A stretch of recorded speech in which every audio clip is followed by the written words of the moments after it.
Hello बच्चों, पेट्रामाइज़ोन के पिछले सेशन में हमने सर्कुलेटरी सिस्टम का अध्ययन किया था। आज हम पेट्रामाइज़ोन के रेस्पिरेटरी श्वसन तंत्र का अध्ययन करेंगे।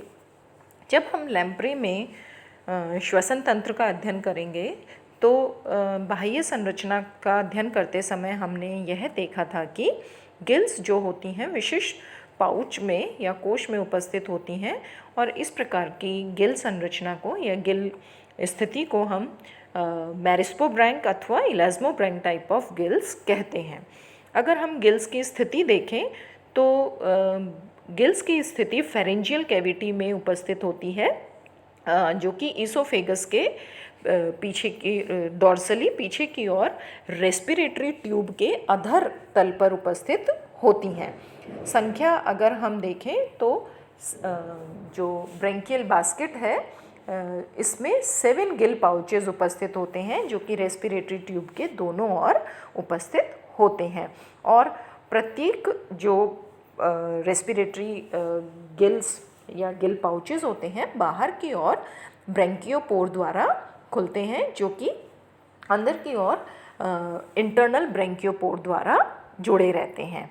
अगर हम गिल पाउचेस का और की संरचना का अध्ययन करते हैं तो बाहर की ओर से जो संपूर्ण पाउच है एक कार्टिलेजिनस उपास्थल संरचना की टोकरी नुमा या पिंजरे नुमा संरचना में बंद रहता है और इसे हम ब्रेंकियल बास्केट कहते हैं, क्योंकि यह गिल्स को कवर करती हैं, प्रोटेक्शन का कार्य करती हैं और क्योंकि ये कार्टिलेजिनस फिश है यह पूरा फ्रेमवर्क या जो नेटवर्क होता है कार्टिलेजेस का उपास्थल संरचनाओं का बना होता है।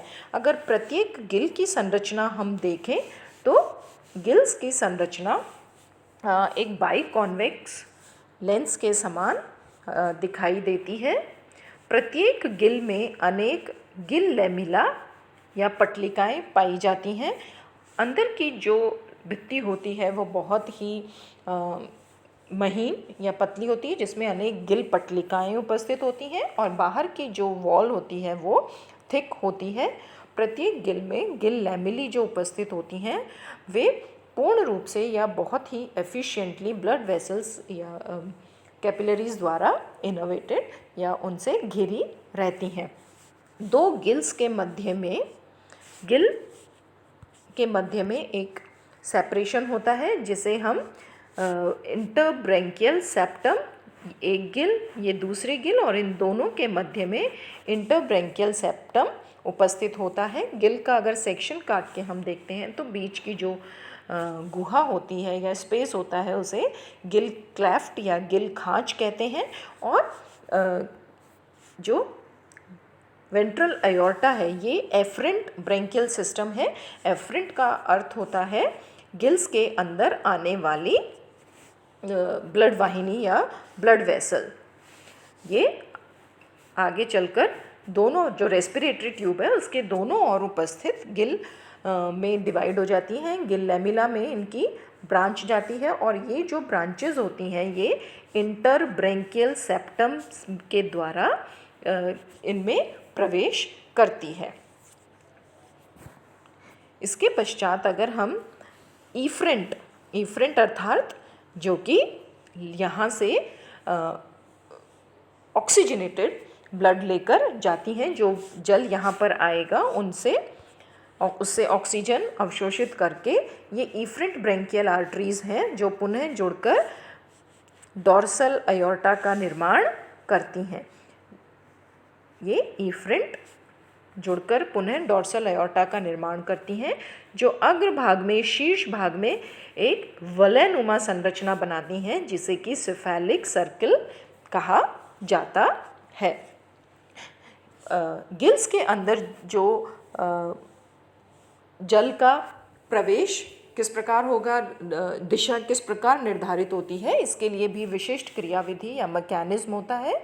सर्वप्रथम जो ब्रेंकियल बास्केट से जुड़ी हुई ब्रेंकियल कॉन्स्ट्रिक्टर मसल्स होती हैं उनमें संकुचन के द्वारा जो ब्रेंकियल बास्केट है उसके आयतन में वृद्धि होती है और जल फोर्सफुली या फोर्स के साथ अंदर की ओर प्रवेश करता है और गिल पाउचेस को पूरी तरह से ढक लेता है या उनके ऊपर स्प्रेड हो जाता है और पुनः उन मसल्स में रिलैक्सेशन या रिकॉइलिंग होने के कारण जल बाहर की ओर चला जाता है। जल के बाहर और अंदर आने की जो दिशा होती है वह विशिष्ट वॉल्व्स द्वारा निर्धारित या निर्देशित की जाती है और ये जो वॉल्व होते हैं इन्हें ये एक्सटर्नल ब्रेंकियोपोर अर्थात बाहर की ओर खुलने वाले ब्रेंकियोपोर के द्वारा से एसोसिएटेड रहते हैं और ये जो ब्रेंकियोपोर होता है मुख्य रूप से वाटर ट्यूब जो जल प्रवेश करने वाली नलिका है और फेरिंजियल कैविटी या ब्रेंकियल बास्केट जिसके अंदर गिल्स उपस्थित हैं के जंक्शन पर उपस्थित होता है। तो जल की दिशा को निर्देशित करना या कंट्रोल करना और पुनः उसे स्प्रेड होकर वापस निकलने में वॉल्व मुख्य भूमिका निभाते हैं और जो अयोर्टा है उनकी जो कैपिलरीज हैं प्रवेश किए हुए जल से ऑक्सीजन को ग्रहण करके या वहाँ पर गैसियस एक्सचेंज होता है, ऑक्सीजन अवशोषित कर कार्बन डाइऑक्साइड को त्याग दिया जाता है। इस प्रकार जो पेट्रोमाइजोन है इनमें एक एफिशिएंट रेस्पिरेटरी और एफिशिएंट के साथ साथ एक विल मैकेनिज्म यहाँ पर कार्य करती है जिसके द्वारा कि रेस्पिरेशन पूर्ण दक्षता के साथ संपादित होता है। बच्चों ये डायग्राम्स और नोट्स को ध्यान से पढ़ना और अपने नोट्स बना लेना। कुछ भी प्रॉब्लम हो मुझसे डिस्कस कर लेना। Thank you and have a nice time.